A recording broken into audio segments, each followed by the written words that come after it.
Bonjour à toutes et à tous.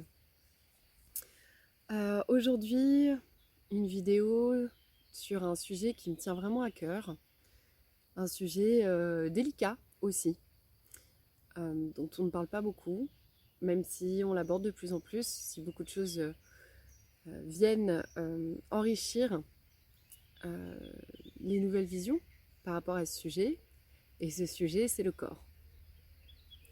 Comment est-ce que je me sens avec mon corps? Comment est-ce que j'interagis avec mon corps? Le corps, c'est notre enveloppe charnelle. On a choisi, pour moi, dans ma vision des choses, on a choisi de revenir dans une vie matérielle avec ce corps comme enveloppe, qui contient du coup tout ce que l'on est, toutes les facettes de ce que l'on est, ego, mental, âme, et toutes les variations de ce que nous sommes, de notre être. Ce corps, il me permet aussi d'être en interaction avec les choses qui m'entourent, avec les arbres, avec les plantes, avec d'autres corps. Et donc, il pose aussi des limites à ce que je suis. Ce que je vois au cours des séances, des stages, des soins, c'est cette difficulté à appréhender ce corps, cette difficulté à être en lien avec ce corps. Et finalement, souvent, ce que j'entends, c'est mais je ne peux pas parce que mon corps ne me le permet pas, parce que j'ai telle limite physique. Et il y a beaucoup de mal-être lié au corps, à son apparence, aux attentes qui finalement sont celles de la société, d'un certain dictat de la mode sur comment doit être le corps d'une femme, comment doit être le corps d'un homme, la femme fragile, l'homme musclé, fort, sans poils, les deux surtout, et qui finalement, au fil des années, sont devenues mes attentes par rapport à mon corps, puisque je vis dans cette société, j'ai été élevée dans cette société avec ses croyances, avec ses représentations du corps de l'homme et de la femme, et donc je vais chercher l'homme selon ses représentations, et si je suis une femme, je vais chercher à me conformer à ces représentations. Et ça, c'est source de souffrances extrêmes qui se traduisent par des souffrances psychologiques, mais aussi par des souffrances physiques. Puisque le corps, lui, va réagir à ce qu'on essaie de lui imposer. Et on peut avoir donc plein de maladies autour de cette relation au corps qui peuvent émerger. Je pense à l'anorexie, bien entendu, à la boulimie, qui sont directement liées à ce contrôle du corps, de ce lien physique, mais aussi à l'endométriose et toute maladie, notamment auto-immune, qui peut être, je dis bien qui peut, il n'y a pas de vérité, il n'y a pas de généralité dans tout ce que je dis, c'est toujours ma vérité que je vous partage à cet instant-là. Peut-être que demain, d'ailleurs, ma vérité ne sera pas la même. Mais toutes ces maladies peuvent être liées à cette perception de soi, de son corps, à cette non-acceptation de cette enveloppe charnelle et à ce refus d'être en lien avec. Refus inconscient ou inconscient, puisqu'on n'est pas forcément conscient que on veut juste pas être dans ce corps, parce qu'on n'en a pas envie, parce que ça nous limite, parce qu'on voit que les mauvais aspects. Ça fait quelques années déjà que j'observe ça. Avec l'animation des cercles de femmes, c'est un sujet aussi crucial. Et j'observe du coup cette violence que l'on peut avoir, parce que je croise aussi des hommes, hommes ou femmes, vraiment là, il n'y a pas de différence de sexe, de genre. Cette difficulté à être en lien avec son corps, à être en reliance avec son corps, et cette violence dans les paroles qui sont utilisées pour se décrire soi. Cette violence de l'auto-jugement qui est beaucoup plus intense par rapport à soi-même que par rapport aux autres. Et vraiment, cette facilité à accepter l'autre tel qu'il est, dans ce corps qu'il présente, avec les défauts qui ne se conforment pas aux attentes de la société que j'ai fait mienne, alors que par rapport à mon corps, je vais avoir tendance à être extrêmement plus violente et à beaucoup moins être dans l'acceptation, pour plusieurs raisons. La première raison, c'est que le corps que moi j'habite, je ne vais pas le regarder comme une entièreté, et je vais regarder par petits morceaux. Le visage, la poitrine, les fesses, les hanches, le ventre, les cuisses, les mollets, les pieds. Et je vais du coup décider de détester certaines parties de mon corps que je vais juger être trop, si, ou pas assez, ça. Tout en ne prenant pas conscience que je ne suis que dans le regard d'une partie et pas d'une entièreté. Or, quand je regarde quelqu'un, je ne juge pas ses fesses, sa poitrine, son ventre. Je regarde l'entièreté du corps. Et globalement, je le trouve beau, ce corps. Parce qu'il a cette harmonie qui est propre à ce corps. Pour aussi les corps que je vois défiler, je peux vous dire que chaque corps est différent. Et c'est ça qui est beau. C'est ça qui en fait quelque chose de merveilleux. Ça, c'est vraiment sur l'aspect physique. Ce que je pouvais déjà juste vous partager aujourd'hui sur cette relation au corps. Un autre aspect de la relation au corps, pour moi, c'est l'aspect émotionnel. On en veut beaucoup à notre corps, parce que quand je n'exprime pas mes émotions, j'ai mal au ventre. Ou je vais avoir envie de vomir si je me force à aller à une soirée à laquelle j'ai pas envie d'aller à la base. Mais j'ai pas su dire non. Donc je dois y aller. Puisque les gens attendent que j'y aille vu que j'ai dit oui. Et puis j'ai mal au ventre, j'ai envie de vomir. Quand j'ai beaucoup de peur de ne pas savoir qui je suis, je fais des infections urinaires à répétition. Quand je ne suis pas bien dans ma sexualité, je peux faire des mycoses à répétition. Quand j'ai subi des attouchements et qu'il y a quelque chose de très ancré au fond de mes cellules, je vais aussi avoir plein de réactions corporelles à répétition.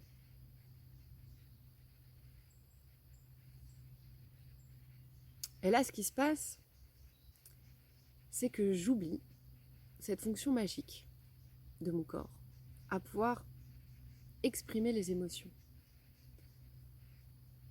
Ce corps, pour moi, c'est vraiment un véhicule, c'est vraiment un vecteur, un outil magique, physique, concret, qui me permet d'évacuer ce qui va me traverser. Je l'ai déjà dit dans d'autres vidéos, vous n'êtes pas vos émotions. Les émotions vous traversent, mais vous n'êtes pas la colère, vous n'êtes pas la tristesse. Cependant, à force de cumuler de la colère, de cumuler de la tristesse, il y a un moment où c'est tellement intense que ça prend le pas sur qui on est. Et du coup, on a la sensation d'être la colère, d'être la tristesse, et de n'être que ça et de ne jamais réussir à s'en sortir. L'accumulation, c'est l'oubli de cette capacité du corps à nous accompagner dans l'évacuation et la gestion de ses émotions. Ça aussi, c'est très culturel, c'est très sociétal. T'es un garçon, faut pas que tu pleures. N'exprime pas trop tes émotions. Les autres pourraient voir ta fragilité et t'attaquer là-dessus. Et je reviens au concept de vulnérabilité. La vulnérabilité, c'est l'un des plus beaux cadeaux que vous pouvez offrir aux autres et à vous-même. Être vulnérable, ce n'est pas être faible, ce n'est pas être fragile, dans le sens mauvais du terme. Être vulnérable, c'est justement reconnaître ce pouvoir magique du corps à évacuer les choses, à nous accompagner à le faire et oser le faire. Et quand on accueille cette vulnérabilité, c'est un soin qu'on se fait à soi et c'est un soin qu'on fait aux autres. Parce qu'on leur montre qu'on peut le faire. Et que ce n'est pas être fragile. Et que ce n'est pas être faible. C'est d'ailleurs même une force pour moi, la vulnérabilité. Donc, notre éducation fait que les émotions ne sont pas forcément les bienvenues. Ne montre pas que tu es en colère, ne montre pas que tu es triste, ne montre pas que tu es touché dans un couple ou dans une situation que tu vis, puisque l'autre pourrait s'en servir. Alors bien sûr, cette éducation, elle ne vient pas de nulle part. Il y a eu plein de cas. Et la méchanceté existe aussi. Donc oui, les gens peuvent se servir de ça. Cependant, si nous on le garde pendant des années, eh bien, ça ressort aussi. Notamment par l'urticaire. L'urticaire, c'est tout ce qui vous sort par les pores et qui n'a pas été sorti autrement et qui du coup, au bout d'un moment, ce trop-plein va sortir. Et il y a beaucoup de personnes qui vont avoir de l'urticaire comme ça, sur des coups émotionnels.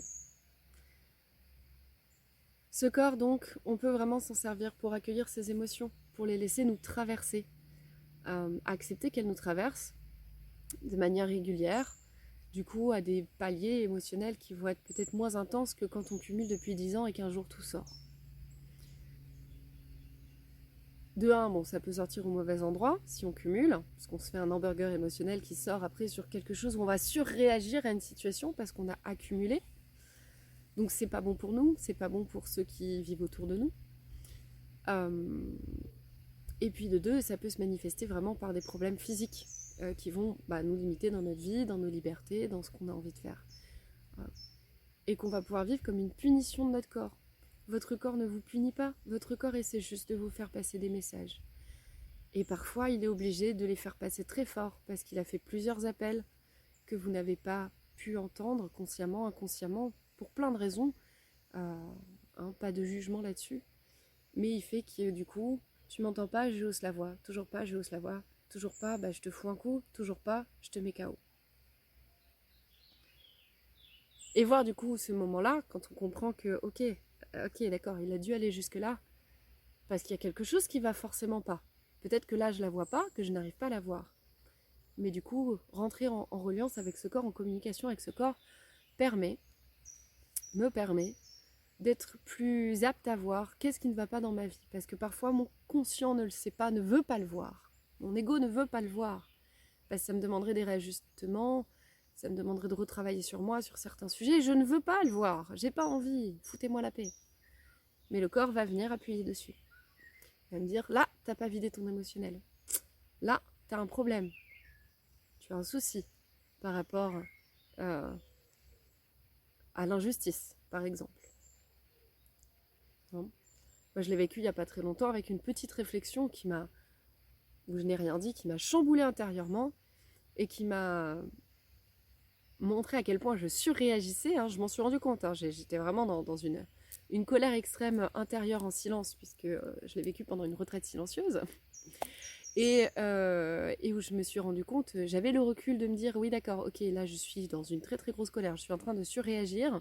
À quoi je surréagis? Et ça m'a pris toute une journée de silence, où j'étais vraiment en travail avec moi-même, donc merci pour ce cadre exceptionnel, qui m'a permis du coup de mettre le doigt sur une blessure d'injustice que je n'avais pas réglée, et qui me poursuit depuis des années, et où je peux me dire, ok d'accord, bon là, grâce à cette petite réflexion et à ce silence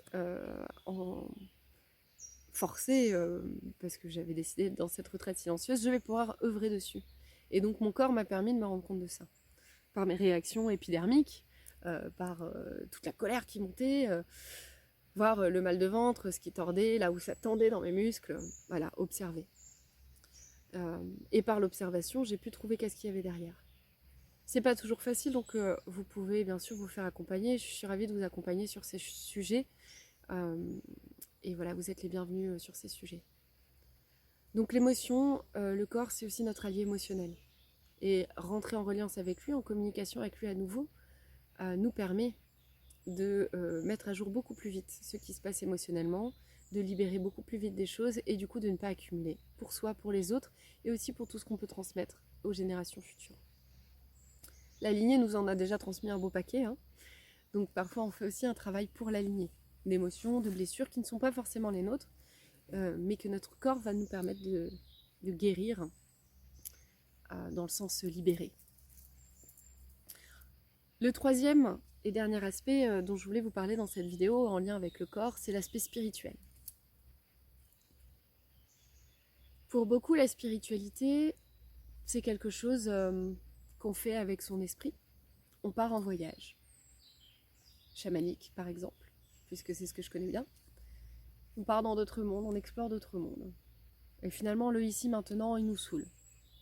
On préfère aller beaucoup dans les autres mondes plutôt que rester dans le ici et maintenant.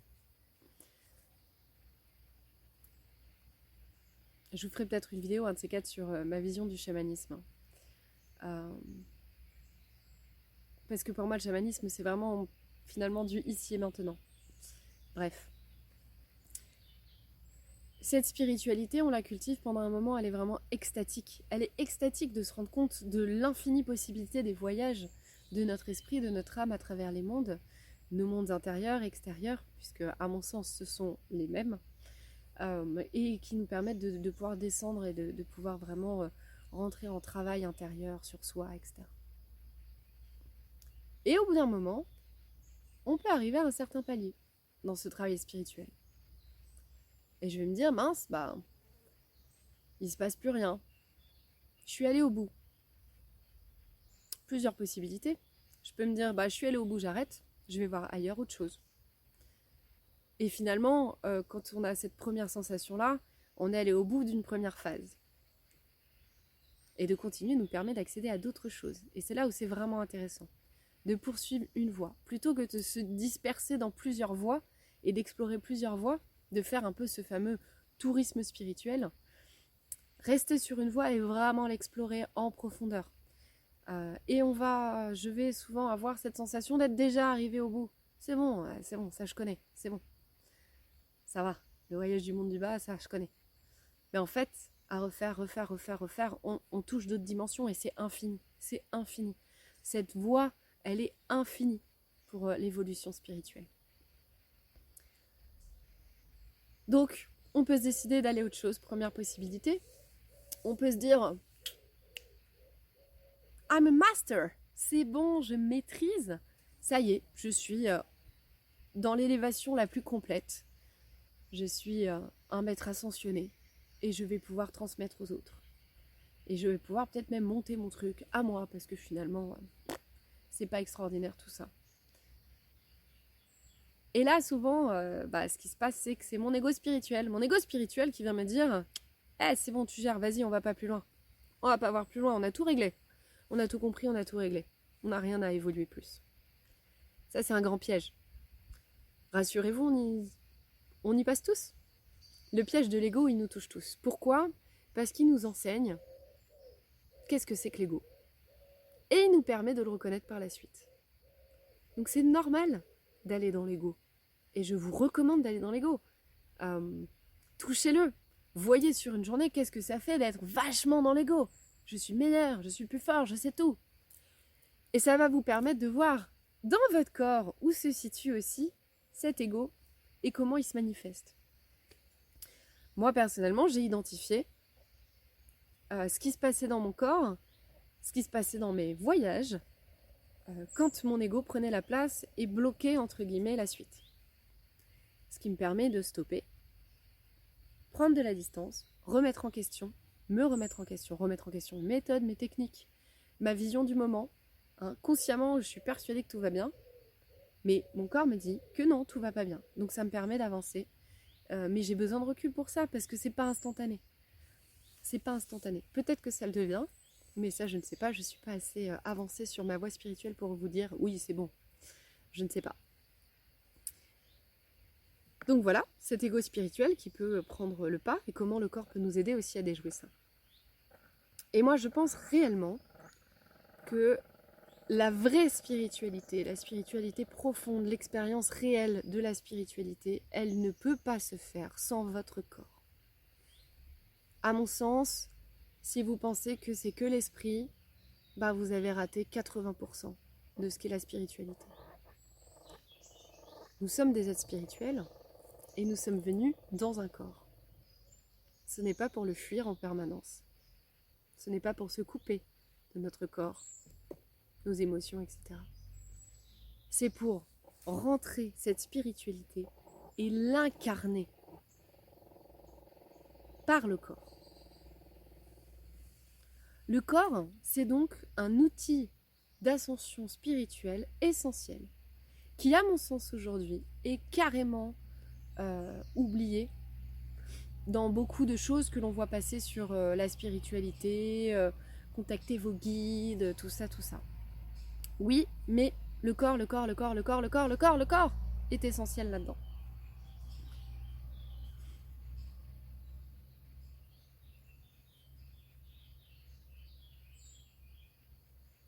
Le corps, il me permet d'accéder à la subtilité.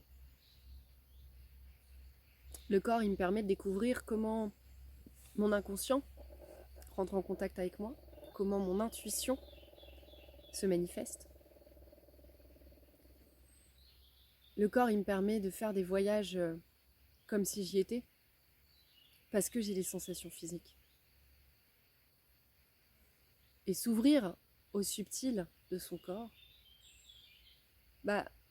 ça vous permet d'aller fois 40 000 sur votre avancée spirituelle. Et les bouddhistes l'ont bien compris. Prenons l'exemple du Vipassana. Le Vipassana, du coup, ce sont des méditations où on ne part pas en voyage. On ne part pas explorer l'espace silencieux, la nature, les autres mondes. Le Vipassana, on est là, maintenant, ici, et on passe la méditation à scanner le corps, de bas en haut, de haut en bas, et à être dans cette présence physique de que se passe-t-il dans mon corps, mais sans se poser la question, en observation. Et c'est très compliqué, notre mental peut comprendre cette histoire d'observation du corps, de ce qui se passe, la subtilité de chaque partie à un certain rythme. Mais notre ego, c'est un truc qui ne comprend pas trop ça. Notre mental non plus. Notre mental, il est là pour analyser. Donc lui, il se dit, ok, je dois analyser. Donc ça apprend aussi à laisser le mental faire ce qu'il a à faire sur un autre plan et à mettre le plus de présence possible sur ce plan de l'ici et maintenant dans ce corps.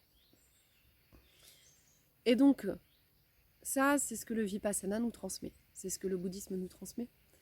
Et c'est tellement, tellement, tellement essentiel. Et ça ne peut pas être séparé des autres fonctions spirituelles. Il n'y a pas de choix possible, à mon sens, entre je fais une spiritualité qui intègre le corps ou je fais une spiritualité qui n'intègre pas le corps. Le choix n'est pas possible dans ma vision des choses. Dans tous les cas, quelle que soit votre voie spirituelle, vous avez besoin de passer par votre corps. C'est essentiel. C'est essentiel.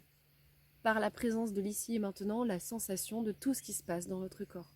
Ce n'est pas une économie possible.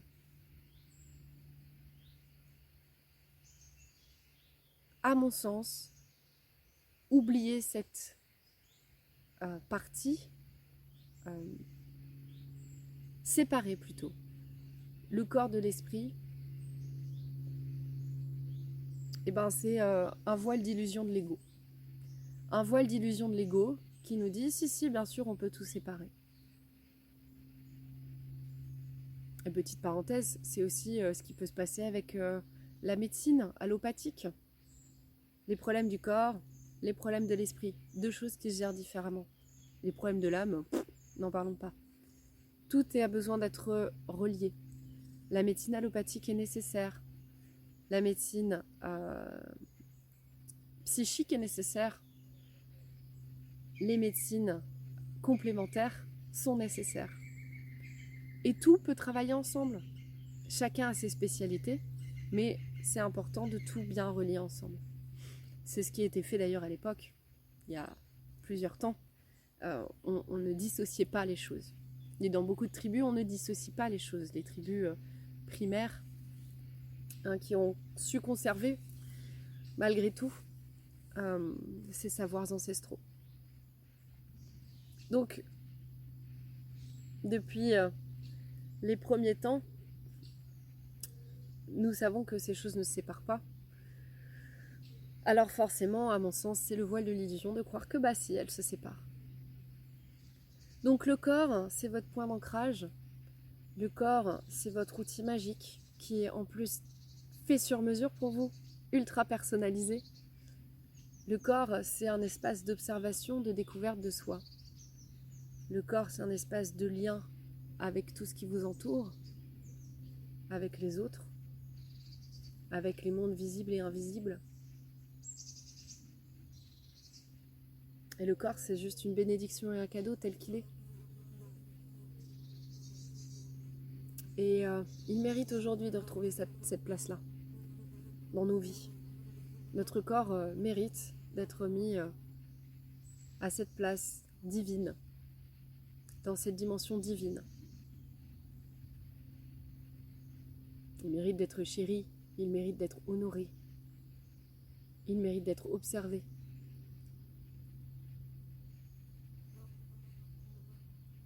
Même si le mot mérite n'est peut-être pas celui qu'il faudrait, le mot mérite nous parle à tous. Dans cette façon d'avoir été éduqué au mérite et à la culpabilité. Le corps, il a le droit, si vous préférez, de retrouver cette place sacrée.